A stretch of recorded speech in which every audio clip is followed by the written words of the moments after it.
High everyone, welcome to Bindukona YouTube channel. আজকে আমি তোমাদের সাথে শেয়ার করব মাছের বড়া। তোমরা অনেকেই ছোট মাছ খেতে পছন্দ করো না, তাদের জন্য এই রেসিপিটা। তোমরা যারা ছোট মাছ খেতে পছন্দ করো না তারা এভাবে মাছের বড়া বানিয়ে খেতে পারো। তো এই জায়গায় তোমরা যে কোনো মাছ ইউজ করতে পারবা, ছোট মাছ। তো এই জায়গায় আমি মলা মাছ নিয়ে নিছি অনেকগুলো।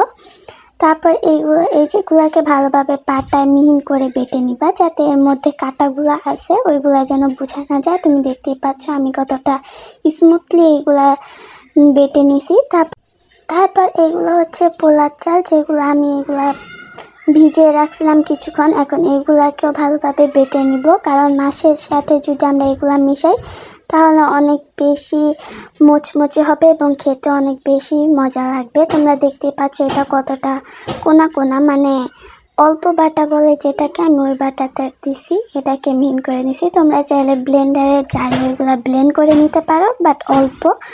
তো আমি এটা একটু মজা করার জন্য, স্পাইসি করার জন্য এই জায়গায় 2টা নাগামরিচ ইউজ করছি। তারপর এই জায়গায় কাঁচা মরিচ, পেঁয়াজ, ধনিয়া পাতা কুচি সামান্য পরিমাণ দিছি। এখন এগুলার মধ্যে আদা রসুন বাটা দিছি, জিরা বাটা দিছি। তারপর দিয়ে দিতেছি পরিমাণ মতো পেঁয়াজ। এই জায়গায় পেঁয়াজটা একটু আগে দিয়ে দিছিলাম। তারপর এগুলাকে লবণের সাথে ভালোভাবে মেখে নিলে এটা খেতে আরও বেশি মজা লাগে। যেভাবে আমি মেখে নিছি, এখন এগুলাকে ভালোভাবে মিশিয়ে নেব।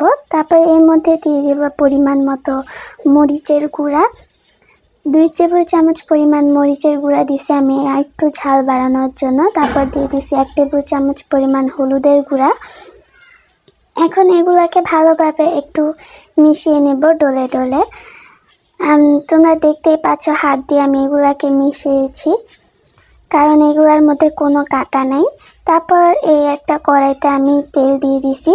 তো এই জায়গায় দেখতেই পাচ্ছ আমি এভাবে মিশিয়ে নিছি স্মুথলি। অনেক সুন্দর ডো বানিয়ে নেব এখন গোল গোল করে। আর তোমরা কড়াইটা নিয়ে কেউ জাজমেন্ট করতে এসো না, কারণ কড়াইটা এরকমই, এটা অনেক আগের কড়াই, পুরনো। তারপর এই জায়গায় এখন আমি ওই ডোগুলাকে দিয়ে দিতেছি। এখন তোমরা তোমাদের পরিমাণ মতো যতটুকু মন চায় তোমাদের ইচ্ছে মতো এগুলাকে এভাবে দিয়ে নিবা। আর হ্যাঁ, একটু বেশি বেশি করে দিলে এটা আরও বেশি মজার হয়, মুচমুচে ভালো হয় খেতে। তো আমি একটা তাওয়ায় অনেকগুলা দিয়ে দিছি। আর এটা সত্যি, এটা বানাতে কোনো তেলের দরকার হয় না। এটা তেল ছাড়াও তোমরা করতে পারবা, বাট সামান্য একটু পরিমাণ তেল দিলে এটা হয়ে যাবে।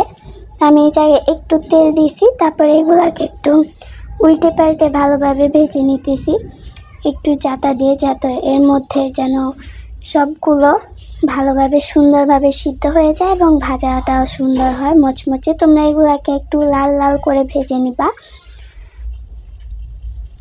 এভাবে আমি উল্টে পাল্টে সবটি ভেজে নিতেছি। এই দেখো, একদম আমি লাল লাল করে এগুলাকে ভেজে নিতেছি এবং তেলের পরিমাণটা তোমরা দেখতেই পাচ্ছ একদম কম। তোমরা এটা কম তেলেই ভাজতে পারবা, বেশি তেল দিলে ভাজলে এটা বেশি মজা হবে না খেতে। তো এভাবে আমি একদম লাল লাল করে ভেজে নিতেছি। এটা একটু সময় নিয়ে ভাজলে আরও বেশি মজার হয় খেতে। তারপরে যে দেখতেই পাচ্ছ হেলদি ফুডটা, তোমরা এভাবে এটা বানিয়ে নিতে পারবে, এটা খেতে অসাধারণ। আর এর জায়গায় নাগামরিচটা ইউজ করার কারণে যখনই একটা বাইট দেওয়া হয় এটার থেকে অনেক সুন্দর ফ্লেভার চলে আসে। এরকম নতুন নতুন সুন্দর সুন্দর ভিডিও পেতে আমার চ্যানেলটি সাবস্ক্রাইব করো।